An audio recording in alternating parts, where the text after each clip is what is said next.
Nah ini ada aja ya, di tengah-tengah rame soal kisruh ijazah yang masih belum ada keputusannya Itu sampai dengan dia. sekarang. Ini pihak-pihak yang terlibat semakin meluas, semakin ada aja bahasannya, termasuk Bang Sylvester ini ya. Itu dia, karena kan Gimana sering kasusnya? muncul tuh ya kan. Betul, 2019 lalu, tapi sekarang akhirnya dibahas lagi. Nah, karena banyak pertanyaan publik gitu loh. Ini sebenarnya kasus hukumnya seperti apa gitu kan. Jangan sampai kemudian juga marwah peradilan juga kemudian harus diombang-ambing. Kita kan sebenarnya ingin tabayun ya pagi hari ini ya. Kita juga akan perkenalkan terlebih dahulu narasumber kita satu persatu. Sudah hadir bersama dengan saya di studio Apa Kabar Indonesia Pagi. Ada Bang Bathara Ibnu Reza dari Direktur Eksekutif Democratic Judicial Reform. Selamat pagi Bang. Selamat pagi. Aman ya Bang pagi ini? Aman. Hadir pula bersama dengan kami ada Bang Ade Darmawan. Ini Sekjen dari Pradi Bersatu. Selamat pagi Bang. Selamat pagi, Mbak. Sudah siap sedia hari ini ya.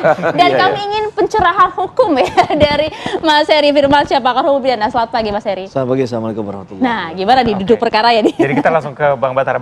Bang Bathara, ini kalau misalnya sudah dilihat ya, 6 tahun keputusan sudah ada begitu. Apa yang membuat eksekusi untuk penahanan sampai sekarang masih sulit sepertinya? Nah itu sebenarnya nggak ditanyakan ke saya ya, lebih pada kejaksaan. Dari sisi Anda, Anda, Bang. Karena begini, saya pengalaman lah, kalau misalnya, ini kan sebenarnya ada laporan pengaduan yang disampaikan oleh Pak Yusuf Kalla sebenarnya. Ya, pengalaman saya ketika misalnya jadi komisioner di Komisi Kejaksaan itu adalah Komisi Kejaksaan menindaklanjuti. Tetapi tidak sekedar menindaklanjuti dalam kaitan administrasi, kalau misalnya ini dalam kaitan dengan upaya hukum. Tapi karena tugas pokok dari Komisi Kejaksaan adalah melakukan pengawasan terhadap aparatus kejaksaan, termasuk juga pegawai kejaksaannya.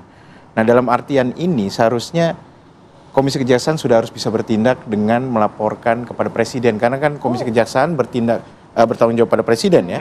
Nah, Presiden kan atasan Jaksa Agung juga untuk segera kemudian memerintahkan untuk melakukan eksekusi. Karena ini perintah pengadilan yang tidak bisa kemudian ditunda.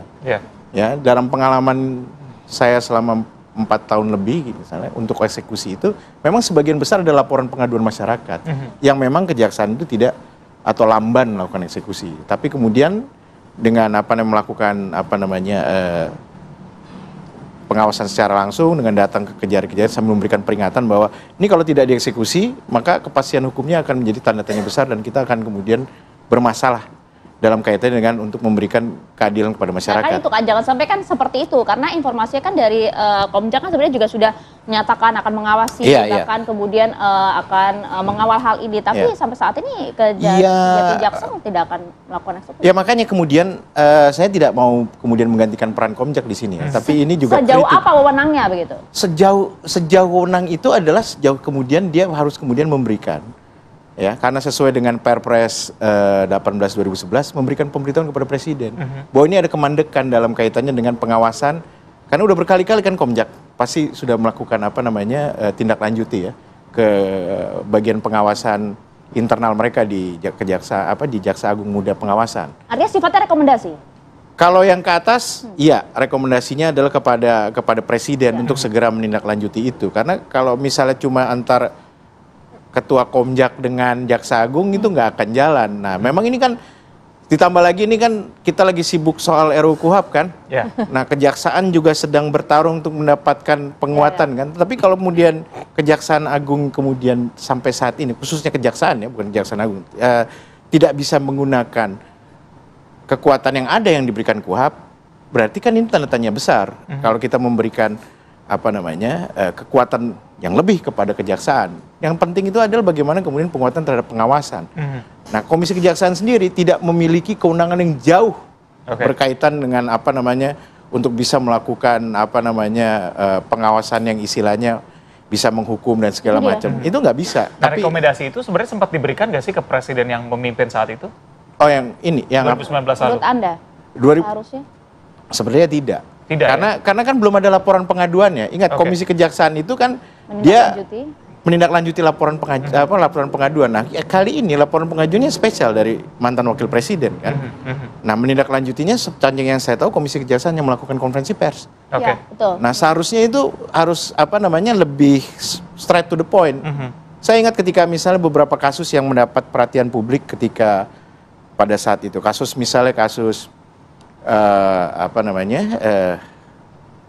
siapa Baswedan yang disiram itu?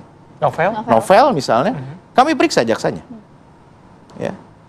artinya apa? Kita bilang sama kejaksaan bahwa kalau Anda tidak periksa, maka trust Anda akan menjadi taruhan. Oke.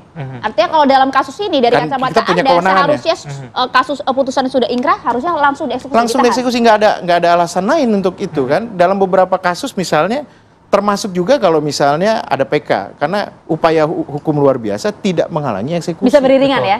Oh bisa, dan itu kan tidak menghilangkan hak.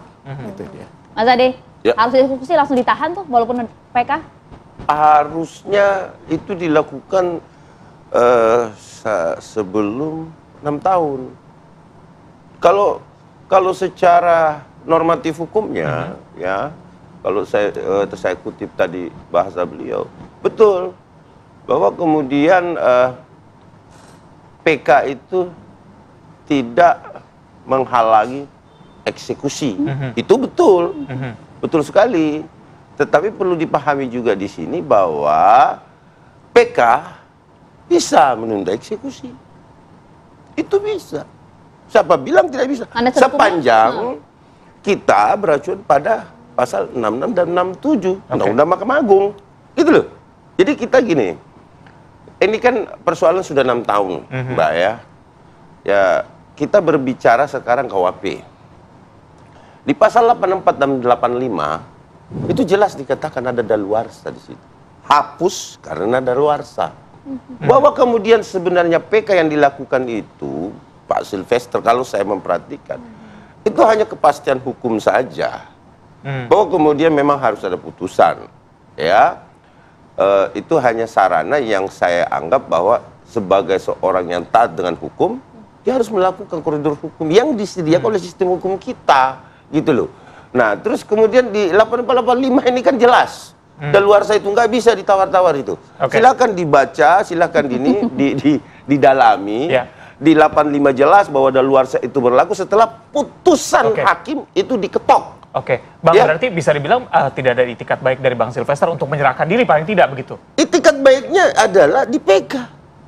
PK itu urusan lain dong. Iya, dua hal yang berbeda dong, Bang. Dua hal yang berbeda. Ini sudah kan, inkrah. Bukan, ini betul. Tetapi ini kan sudah 6 tahun. Sekali lagi saya kembali kepada 84 dan 85 gitu loh, Mas. Jadi kalau kita berbicara hukum, ya, sistem hukum kita ini menyediakan. Ya, menyediakan. Kecuali ya sistem hukum ini tidak menyediakan upaya-upaya hukum. Artinya ada celah di sana. Betul tidak, Bang? PK ini bisa menunda eksekusi? Enggak, tidak. Bisa langsung ke eksekusi, tidak bisa. Karena kan PK itu kan dalam putusan kan langsung.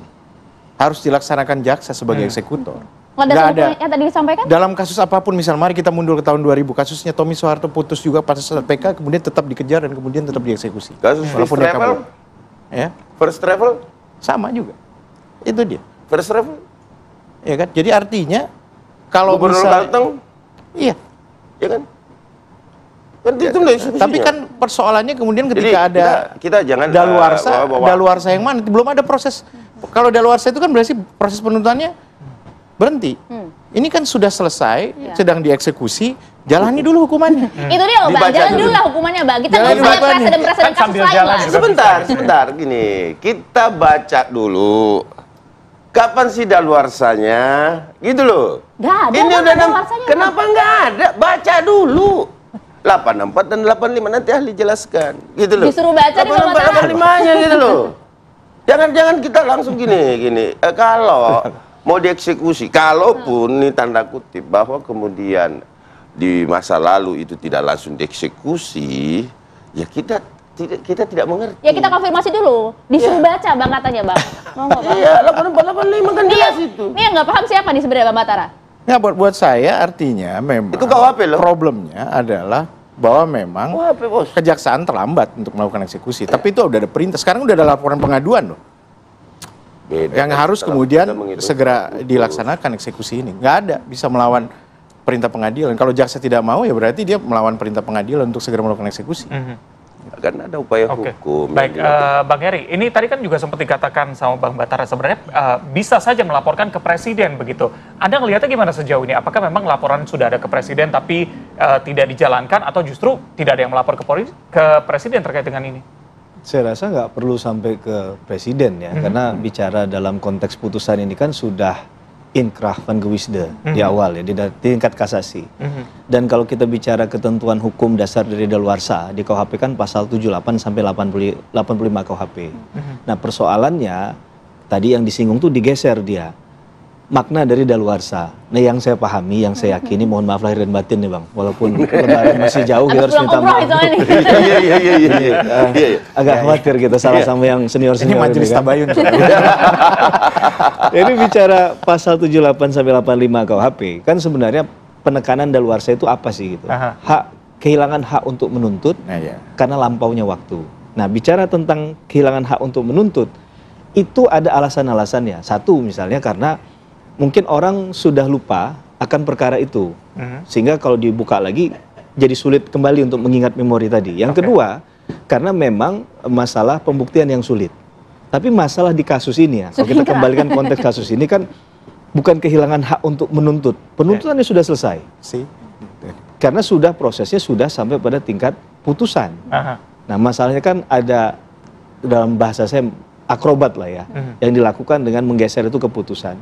Masalah kalau tadi ada yang disebut dengan beberapa perkara tadi juga, bagi saya itu malah presiden harusnya. Karena bicara tentang pidana, ini kan eksekutor perkara pidana adalah jaksa. Kemudian bagaimana kasus-kasus yang silam, yang orangnya baru tahap penyidikan udah ditahan tuh. Diteruskan, ditabrak sampai ke penuntutan, sampai ke persidangan, ujung-ujungnya sebenarnya ini nggak terbukti. Tapi karena sudah ditahan di awal, akhirnya diputus bersamaan dengan masa dia ditahan. Ini kan bisa jadi masalah juga kepada mereka yang saya dari awal nggak tahu permasalahannya apa, di ujung diputus tidak bersalah katakanlah, tapi sesuai dengan masa potongan masa tahanannya dia. Nah, ini kan jadi pertanyaan publik juga.